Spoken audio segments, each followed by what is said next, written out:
wabarakatuh. Kami dari kelompok 1 kelas 7A Administrasi Negara STIA Lancang Kuning Dumai dengan materi Sektor Publik, mata kuliah Pengawasan dan Pengendalian, dosen Ardiansah MSOC SC.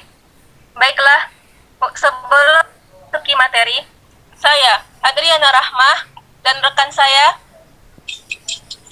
Ardianto. Saya Mulyani Santika. Saya Nur Afifah Rahmaryati. Saya Nurdin. Dan saya Oki Fianda. Baiklah, untuk tidak memperpanjang waktu, langsung saja kita masuk ke materi. Jangan lupa bagi teman-teman like, komen, dan subscribe ya. Dah. Judul materi kami adalah Sektor Publik, mata kuliah Pengawasan dan Pengendalian, dosen Ardiansyah MSOC SC. Pendapat para ahli. Menurut Rowan Jones dan Maurice Pandebury, sektor publik adalah kegiatan yang ditujukan kepada khalayak umum yang sumber pendanaan berasal dari pengelolaan pajak atau suatu bentuk pembayaran atau tarif pelayanan dari penerima manfaat. Menurut I Gusti Agung Rai, yang mendefinisikan sektor publik sebagai sektor layanan yang menghadirkan barang atau jasa bagi masyarakat umum dengan sumber dana yang berasal dari pajak dan penerimaan negara lainnya, di mana kegiatannya banyak diatur dengan ketentuan dan peraturan. Sektor publik 1.1 Perspektif sektor publik. Sektor publik senantiasa berkembang dan beradaptasi dengan kebutuhan, kebijakan, lingkungan layanan, dan stakeholder yang menyertainya. Untuk mendalami tentang sektor publik, bagian berikut ini mengulas mengenai karakteristik khusus sektor publik yang masih melekat hingga saat ini, dan perbedaan antara ruang lingkup wilayah sektor publik dengan sektor privat. 1.1.1 Karakteristik sektor publik. Pemerintahan disebut sektor publik karena pemerintah adalah pemegang mandat dalam pelaksanaan layanan publik, baik yang bersifat jasa, barang, maupun layanan administrasi. Pelayanan publik yang dilakukan oleh pemerintah dan mandat yang diberikan kepada pelaksananya lahir dari proses politik. Sektor publik adalah wilayah yang kewenangannya dikendalikan pemerintah melalui aktor para politisi yang ditunjuk oleh masyarakat untuk menyediakan pelayanan publik. Karakteristik fundamental sektor publik. 1. Sektor publik memiliki pemimpin yang dipilih. 2. Sektor publik memiliki multifungsi. Dalam artian, dalam sektor publik terdapat berbagai konflik, pertimbangan, dan sistem politik administrasi. Ketiga, memiliki kewenangan untuk mengatur pasar. Keempat, memiliki sumber dana yang berasal dari keuangan negara atau pajak. 1.1.2 Ruang lingkup wilayah organisasi sektor publik dan sektor privat. Pemahaman kompleksitas struktur negara modern dapat dipahami dengan membedakan antara private interest dan public interest, yaitu private interest merupakan kepentingan individu atau kelompok terhadap hak kepemilikan atau private right. Kewilayahan dari kepentingan ini disebut sektor privat. Public interest merupakan bagian dari kewenangan pemerintah untuk menjaga kepentingan masyarakat umum. Wilayah kepentingan publik disebut sebagai sektor publik. Kepemilikan dan penguasaan barang dan jasa oleh organisasi memiliki keterbatasan dengan beberapa kondisi, yaitu 1. Rivalry in consumption merupakan barang-barang yang dikonsumsi secara umum yang memungkinkan terjadinya persaingan antar pengguna untuk mengonsumsinya. 2. Eksklusif merupakan barang yang hanya bisa dimiliki dengan mengorbankan sumber daya yang dimiliki guna mengkonsumsinya. 3. Excludability merupakan barang yang bila sudah dimiliki dapat menghalangi orang lain untuk menggunakan atau memperoleh manfaat dari barang tersebut. 4. High competitive merupakan barang yang dalam proses pemilikannya memungkinkan kondisi antar penyedia barang saling bersaing secara ketat untuk menjualnya. Dalam melibatkan pihak swasta, terdapat beberapa hal yang perlu diperhatikan pemerintah, yaitu 1. Penyelenggaraan layanan dan pengadaan barang ditujukan untuk memenuhi kebutuhan masyarakat umum. 2. Bukan barang konsumsi. 3. Pemerintah ikut mengendalikan dengan sejumlah regulasi yang mengikat. 4. Harga tidak semata-mata ditentukan mekanisme pasar. Selanjutnya akan disampaikan oleh teman saya, Ardianto. Saya Ardianto, saya akan membahas tentang ruang lingkup dari sektor publik, sektor privat, pure profit organization, pure private good. Dalam sektor publik ada pure non-profit organization, ada quasi profit organization, quasi non-profit organization, pure public good, quasi private good, quasi public good. Perbedaan organisasi sektor privat dan publik. Tujuan dalam sektor privat, laba untuk owner atau shareholder. Dalam sektor publik, pelayanan kepada masyarakat sesuai dengan biaya, tidak ada profit. Operasional dalam sektor privat, produksi dan penjualan produk atau jasa pada harga lebih tinggi dari biaya, sedangkan dalam sektor publik memberikan jasa dan mencari dana. Ukuran keberhasilan dalam sektor privat, nilai keuntungan, investasi yang kembali, kondisi keuangan, sedangkan sektor publik persentasi dari penerimaan yang direncanakan, jumlah dana yang didapatkan, program yang direncanakan dengan yang dijalankan. Hubungan dalam sektor privat, kepuasan langganan adalah esensial subjek manajemen pada pengawasan investor. Dalam sektor publik, kontributor atau donator subjek manajemen pada pengawasan masyarakat sebagai pembayar pajak. Sumber pendanaan dalam sektor privat, investor, kreditor, sedangkan dalam sektor publik, pajak, retribusi, laba BUMN dan BUMD, penjualan aset negara. Tata kelola organisasi sektor publik. Menurut Stilich dan Rosengar, sektor publik dapat dianalisis menjadi 4 level, yaitu: pertama, mendeskripsikan apa yang dilakukan pemerintah. Kedua, menganalisis konsekuensi tindakan pemerintah. Ketiga, mengevaluasi kebijakan alternatif. Keempat, menginterpretasikan efek pilihan kebijakan yang diambil pemerintah terhadap masyarakat. Ada 2 pendekatan utama yang dapat digunakan untuk menganalisis organisasi sektor publik, yaitu pendekatan struktural, instrumental, dan pendekatan institusional. Secara umum, skema sistem organisasi sektor publik terdiri dari: pertama, lingkungan yang terdiri dari para stakeholder, kondisi sosial, ekonomi, hukum, dan publik, serta kondisi sektor privat dan masyarakat.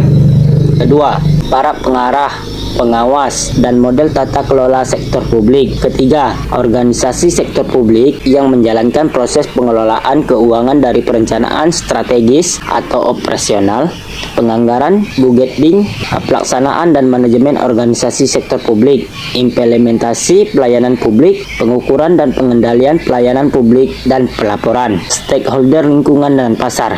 Stakeholder eksekutif dan legislatif. Para pemangku kepentingan stakeholder adalah orang-orang berkepentingan terhadap barang-barang publik atau privat dan pengelolaan keuangan negara yang disediakan organisasi sektor publik serta pertanggungjawaban. Cakupan para stakeholder ini sangat luas, antara lain eksekutif, legislatif, organisasi sektor privat, civil society, dan masyarakat penerima layanan. 2. Lingkungan, politik, hukum, sosial, dan ekonomi.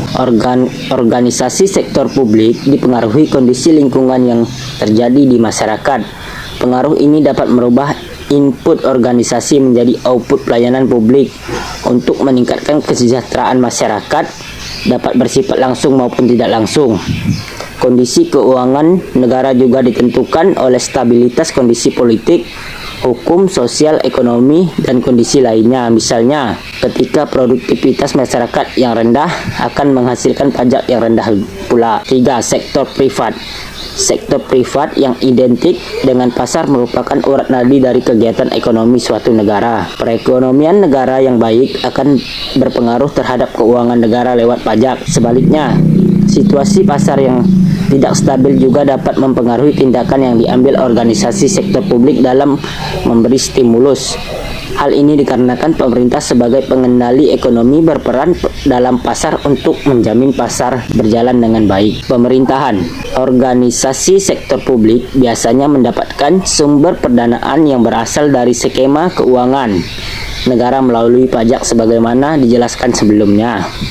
Donatur, kreditur, atau para investor yang dimungkinkan dalam regulasi APBN dan APBD. Sumber daya organisasi sektor publik berasal dari keuangan negara untuk memenuhi kebutuhan organisasi dalam menjalankan pelayanan masyarakat. Kewajiban pemenuhan pelayanan publik pada organisasi sektor publik biasa disebut dengan Service Organization atau PSO. Pengertian dari PSO ini sendiri adalah skema jaminan untuk kesejahteraan masyarakat secara ekonomis, efisien, dan efektif.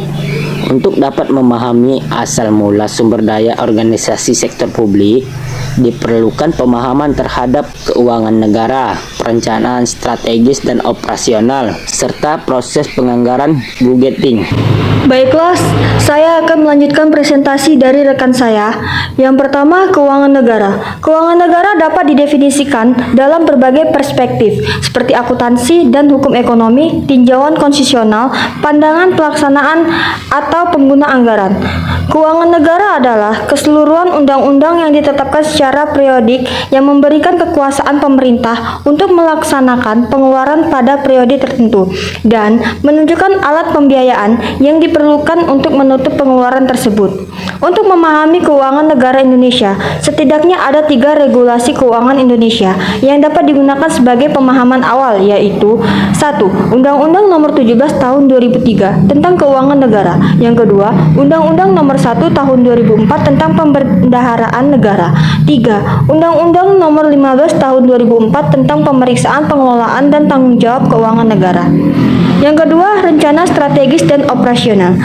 Keuangan negara sebagai sumber daya dapat diterjemahkan menjadi penganggaran pemerintah yang termaktub dalam APBN dan APBD, inventaris kekayaan negara dan secara terpisah untuk perusahaan nasional atau BUMN dan perusahaan daerah atau BUMD. Untuk mengetahuinya, diperlukan pemahaman tentang perencanaan strategis dan operasional pembangunan. Proses perencanaan meliputi perencanaan strategis atau Renstra dan perencanaan operasional atau Renop. Perencanaan operasional ini diwujudkan dalam bentuk biaya anggaran keuangan sektor publik. Perencanaan strategis di Indonesia diatur dalam Undang-Undang Nomor 25 Tahun 2004 tentang Sistem Perencanaan Pembangunan Nasional atau SPPN yang mengatur rencana pembangunan jangka panjang, menengah, dan tahunan bersama pemerintah pusat daerah. Penyusunan perencanaan strategis dan perencanaan operasional merupakan proses yang cukup rumit dikarenakan melibatkan banyak pihak. Dalam perencanaan strategis, penyusunan rencana pembangunan jangka panjang atau RPJPN dan rencana pembangunan jangka menengah nasional atau RPJMN memerlukan proses musyawarah perencanaan pembangunan atau musrenbang yang diikuti pemerintah dan masyarakat.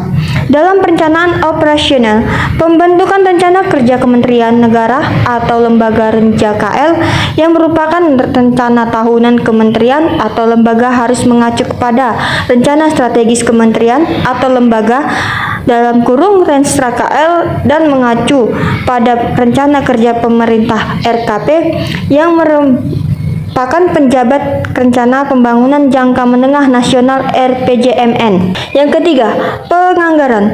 Keuangan negara dialokasikan pada pos-pos satuan kerja di bawah pemerintah yang akan digunakan dalam proses pelayanan publik.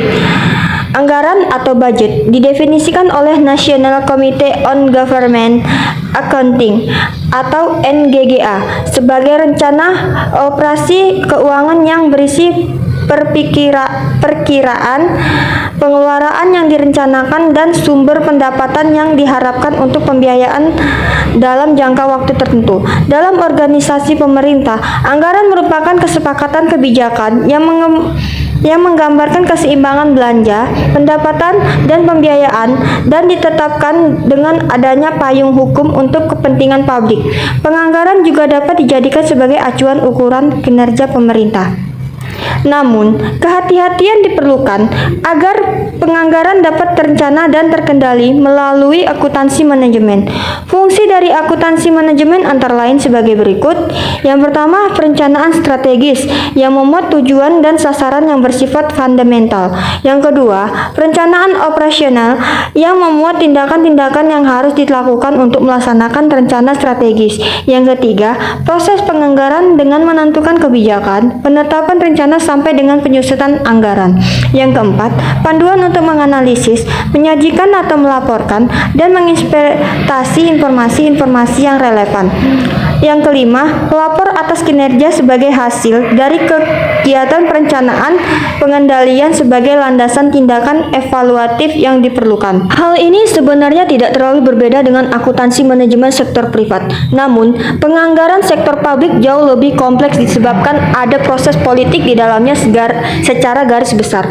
Fungsi anggaran adalah yang pertama sebagai blueprint, aktivitas yang menghubungkan berbagai unit kerja dan mekanisme kerja dalam struktur organisasi sektor publik sehingga terjadi komunikasi intern di dalamnya. Yang kedua, sebagai pengendali kinerja unit kerja agar terhindar dari overspending dan misspending. Yang ketiga, sebagai alat persuasi pencapaian kinerja yang efektif dan efisien. Yang keempat, selaku komitmen politik pemerintah dalam program pelayanan publik dan menjadi instrumen kebijakan fiskal. Beberapa prinsip yang harus dilalui dalam proses penganggaran yaitu otoritasi oleh legislatif, komprehensif keuangan anggaran, non-discretionary appropriation, periodik, dan akurat. Selanjutnya akan dijelaskan oleh rekan saya. Pelaksanaan manajemen sektor publik. Implementasi sebuah perencanaan dalam proses manajemen harus berorientasi pada tujuan dari konsep-konsep konkret dalam kerangka yang pada dasarnya ditentukan oleh struktur organisasi, personalia, dan keuangan. Setidaknya ada 4 hal utama yang penting dalam pelaksanaan dan manajemen organisasi sektor publik, yaitu sektor organisasi, proses manajemen, manajemen sumber daya, dan manajemen keuangan. 1. Struktur organisasi. Pentingnya struktur organisasi dalam mewujudkan perencanaan dan anggaran menjadi hal yang konkret dalam pelaksanaan karena adanya hubungan lintas lembaga secara vertikal dan horizontal. Struktur organisasi adalah kesatuan kumpulan orang-orang yang bekerja sama mencapai tujuan organisasi yang terbagi ke dalam bagian-bagian dengan peran-peran tertentu secara hierarkis maupun koordinatif. Bentuk struktur organisasi sektor publik akan mempengaruhi kualitas pelayanan publik yang dihasilkan. Bentuk struktural organisasi menentukan arah kebijakan organisasi dalam hal beroperasi, pola interaksi formal, ikatan struktural, hubungan eksternal, tradisi internal budaya, serta kinerja para pemimpin. 2. Proses manajemen. Proses manajemen organisasi publik adalah merubah input menjadi output, hubungan struktur organisasi secara intraorganisasi atau dalam organisasi, dalam interorganisasi, dengan memperhatikan kaidah dasar manajemen atau tata kelola, struktur, dan sistem organisasi. Fungsi manajemen yang sudah menjadi pengetahuan umum meliputi perencanaan, pengorganisasian, pelaksanaan, pengendalian, dan pengawasan, serta evaluasi. Sedangkan struktur organisasi yang dimaksud menyangkut wewenang masing-masing bagian dalam organisasi dan hubungan vertikal horizontal dalam pengambilan kebijakan yang diambil. Proses berjalannya organisasi perlu dikontrol melalui pengendalian proses dan pengontrolan produk untuk memberikan informasi kepada pihak manajemen organisasi terkait produk dan proses produksi yang dilakukan organisasi yang digunakan dalam pengambilan keputusan mengenai proses produksi dan produk. 3. Manajemen sumber daya manusia. Keberhasilan sebuah organisasi sektor publik bergantung pada keterampilan dan kompetensi para pengelola dan pegawai. Para pengelola akan membuat keputusan, menetapkan prinsip dan tujuan, serta membuat rencana. Untuk melaksanakan kebijakan pengelola, diperlukan pegawai yang kompeten untuk melayani penerima manfaat sektor publik dan pemangku kepentingan lainnya. Untuk menjamin pengelola dan pegawai yang berkualitas, diperlukan manajemen sumber daya manusia. Keempat, manajemen keuangan. Manajemen keuangan pada dasarnya adalah proses pengambilan keputusan tentang penggunaan sarana keuangan untuk merealisasikan rencana organisasi. Dalam manajemen finansial, proses perencanaan keuangan organisasi dapat dilakukan dalam kerangka yang berisi daftar pengeluaran, pendapatan, dan pembiayaan.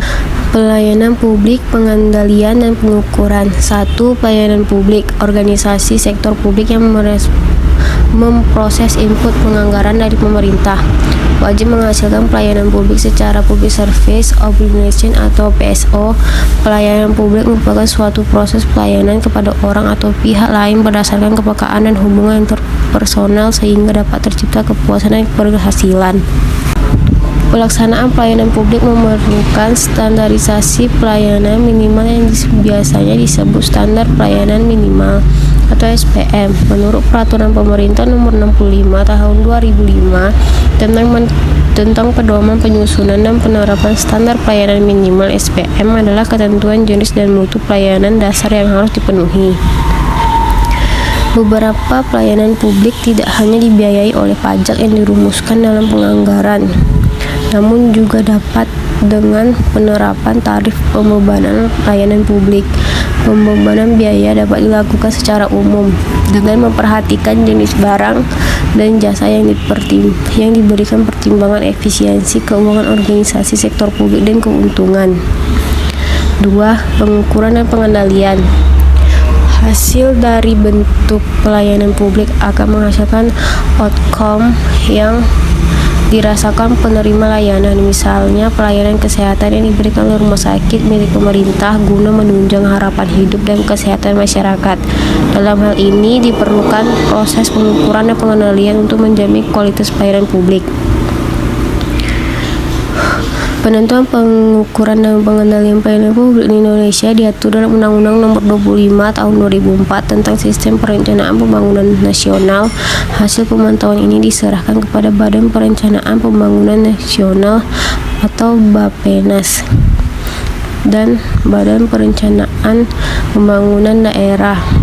Dalam melakukan pengukuran, hal yang perlu dilakukan adalah melakukan perbandingan hasil perencanaan program yang diharapkan dengan hasil aktual program. Salah satu panduan dalam mengukur kinerja adalah Keputusan Kepala Nomor 239/968/2003 tentang pedoman penyusunan laporan akuntabilitas kinerja akuntabilitas pemerintah. Pengukuran kinerja dilakukan berdasar target dari masing-masing indikator kegiatan dan pengukuran pencapaian sasaran. Saya akan melanjutkan presentasi dari rekan saya mengenai pelaporan, pengawasan, dan pemeriksaan internal dan eksternal. Yang pertama, pelaporan. Pelaporan merupakan elemen dasar akuntabilitas organisasi publik. Makna dari pelaporan adalah pertanggungjawaban hasil pengelolaan keuangan dan kinerja kepada para pemangku kepentingan atau stakeholder seperti legislatif, pemerintah, masyarakat umum dan pihak yang dimungkinkan dan membutuhkannya. Yang kedua, pengawasan dan pemeriksaan. Pengawasan merupakan kegiatan untuk menghindari kemungkinan penyelewengan, penyalahgunaan wewenang atau penyimpangan dan memastikan kegiatan sesuai rencana serta mengoreksi kesalahan-kesalahan dalam mencapai tujuan pelayanan publik. Sedangkan pemeriksaan merupakan proses identifikasi masalah, analisis dan evaluasi yang dilakukan secara independen, objektif dan profesional berdasarkan standar pemeriksaan untuk menilai kebenaran, kecermatan, kredibilitas dan kendala informasi mengenai pengelolaan dan tanggung jawab keuangan negara. Di Indonesia, pengawasan tata kelola sektor publik dijalankan secara internal maupun eksternal. Secara internal terdapat aparat pengawasan internal pemerintah yang terdiri dari Badan Pengawas Keuangan dan Pembangunan, Inspektorat Jenderal Kementerian, dan Inspektorat Provinsi, Kota, dan Kabupaten. Sedangkan pengawasan eksternal dilakukan oleh Badan Pemeriksaan Keuangan yang bersifat mandiri dan bebas untuk menjamin pengawasan dan pemeriksaan yang baik terhadap tanggungjawab pengelolaan keuangan negara. Badan Pemeriksa dan Pengawasan memerlukan status independen atau mandiri, yang berarti tidak dipengaruhi siapapun dan badan apapun. Sedangkan bebas bermakna sebagai kebebasan dalam melakukan hal apapun terkait tindakan dalam pengelolaan tanggungjawab negara selama tidak melanggar peraturan perundang-undangan. Selain itu, semenjak Undang-Undang MPR, DPR, DPRD, dan DPD diterapkan, terdapat alat kelengkapan DPR dan DPD yang terdiri dari Badan Akuntabilitas Keuangan Negara di DPR dan Panitia Akuntabilitas Publik di DPD yang bertugas menindaklanjuti laporan hasil pemeriksaan yang dilakukan oleh BPK. Selanjutnya, organisasi sektor publik di Indonesia. Berikut ini secara umum organisasi yang termasuk pada sektor publik di Indonesia. Yang pertama, organisasi pemerintah. Organisasi pemerintah merupakan organisasi yang termasuk dalam kelompok pure non-profit organization yang memiliki tujuan memberi pelayanan kepada masyarakat dan tidak ada motif mencari laba. Yang kedua, Badan Layanan Umum. Organisasi ini termasuk dalam kategori quasi non-profit organization yang bertujuan untuk melayani masyarakat namun masih diperkenankan untuk memperoleh laba dalam operasinya. PLU adalah instansi di lingkungan pemerintah yang dibentuk untuk memberikan pelayanan kepada masyarakat berupa penyediaan barang dan jasa yang dijual tanpa mengutamakan mencari keuntungan dan dalam melakukan kegiatannya didasarkan pada prinsip efisiensi dan produktivitas. Yang ketiga, Badan Usaha Milik Negara dan Badan Usaha Milik Daerah. Organisasi ini merupakan organisasi pencari laba sehingga disebut quasi profit organization, namun sebagian besar berasal dari dana dan keuangan negara yang berasal dari anggaran pendapatan belanja negara ataupun daerah. Yang dipisahkan, BUMN dimiliki oleh pemerintah pusat dan BUMD dimiliki oleh pemerintah daerah. Kehadiran BUMN dalam kancah perekonomian yang meniscayakan peroleh keuntungan sekaligus menjaga peran sebagai pihak yang mengedepankan kesejahteraan rakyat dengan sendirinya menempatkan peran BUMN yang unik. Terima kasih. Selanjutnya akan dilanjutkan oleh rekan saya. Saya Oki Frianda akan melanjutkan presentasi dari Nurdin. Peran dan tanggung jawab BUMN terjawantahkan dalam Undang-Undang Nomor 19 Tahun 2003 tentang Badan Usaha Milik Negara (BUMN). Yang pertama, memberikan sumbangan bagi perekonomian nasional pada umumnya dan penerimaan negara pada khususnya.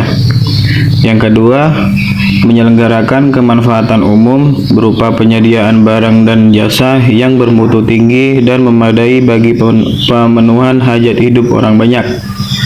Yang ketiga, menjadi perintis kegiatan-kegiatan usaha yang belum dapat dilaksanakan oleh sektor wisata dan koperasi.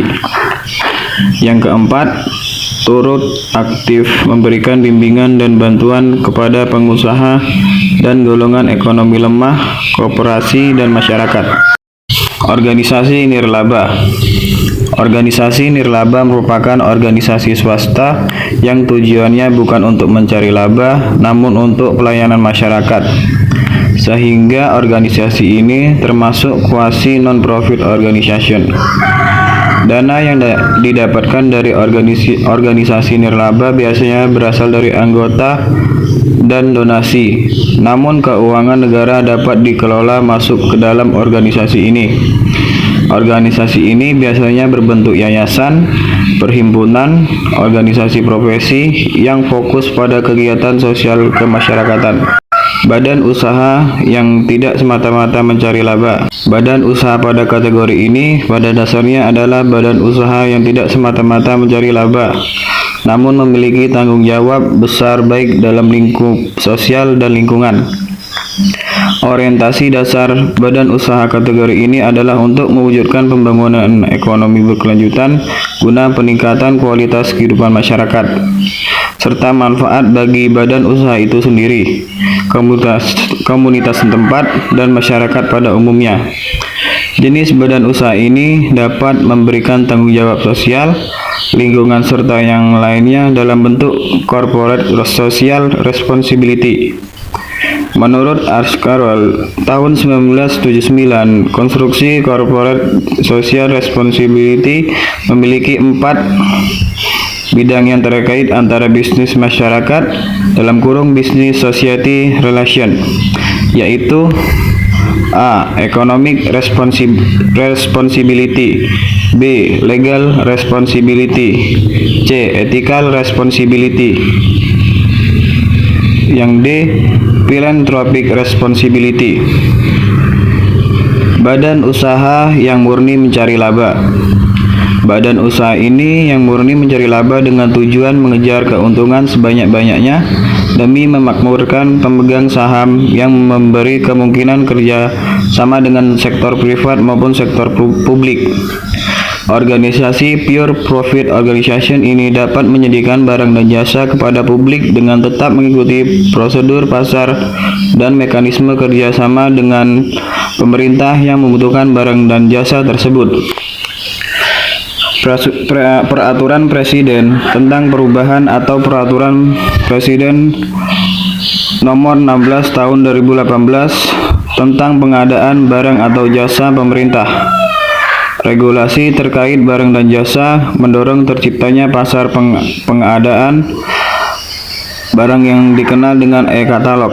Di samping terminologi mekanisme tender, mekanisme e-katalog dan tender memberikan kemungkinan bagi sektor privat untuk mencari laba dengan ketentuan yang berlaku.